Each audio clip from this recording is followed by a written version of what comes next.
this is our next problem from electrostatics. So the problem, a charged ball B hangs from a silk thread S.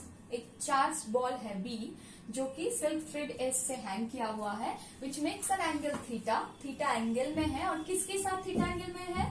With large charge conducting sheet P. Okay, conducting sheet है ये जिसका नाम दिया गया है P as shown. The surface charge density of this sheet is proportional to what they have asked us. देखो यहाँ पे कुछ भी नहीं दिया हुआ है तो पहले तो पकड़ना पड़ेगा, like you have to assume कि इसका वैल्यू ये है. सो लेट अस सपोज कि B का जो चार्ज है that is Q charge and इसका जो मास है that is M mass. Okay, and इस कंडक्टिंग शीट का जो कि हमको निकालना है सरफेस चार्ज डेंसिटी वो पकड़ लेते हैं सिग्मा. ठीक है, अभी क्योंकि यहाँ पे B बैलेंस्ड है तो मतलब आपको समझ में आ रहा है इसको कोई तो फोर्स दिया है, नहीं तो B तो ऐसे होके रहता, इट्स लाइक वर्टिकल होके रहता. लेकिन ये यहाँ तक क्यों गया है? क्योंकि उसको रिपल्शन मिला है. सो मतलब B का भी जो चार्ज का नेचर है वो पॉजिटिव है.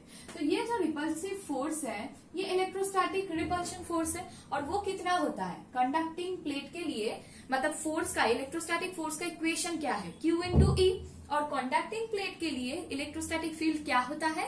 Sigma by epsilon not. Right, so Q charge है, Q चार्ज है B का और इलेक्ट्रिक फील्ड है सिग्मा बाय एप्सिलॉन नॉट. सो ये है फोर्स B के ऊपर लग रहा है इलेक्ट्रोस्टैट के लिए. और देखो यहाँ पे tension T, obviously always tension क्या करोगे आप? बॉडी से अवे होगा. जो भी फोर्स लग रहा है ना हमेशा आपका जो बॉडी कंसिडरेशन में है उससे दूर जाता हुआ लो. ठीक है, so tension in this direction. और इसको आप अगर समझना चाहो तो B ऐसे खींच रहा है तो ये भी उसको रिएक्शन फोर्स देके, स्ट्रिंग भी उसको रिएक्शन फोर्स देके ऊपर की तरफ खींच रहा है. तो अगर ये T है तो T का इस तरफ का कंपोनेंट क्या हो जाता है? This is T cos theta.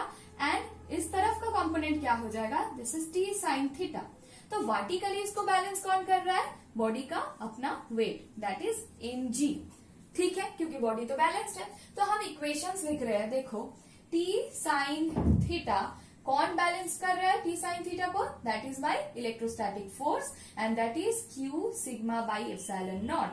Right, and T cos theta इसको कौन बैलेंस कर रहा है? दैट इज बॉडी का अपना wait.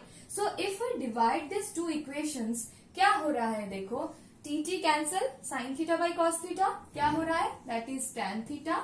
And Q sigma epsilon naught by mg will be Q sigma by epsilon naught mg. अभी मुझे पूछा है the surface charge density of the sheet is proportional to what? So मुझे sigma को अकेला करना है.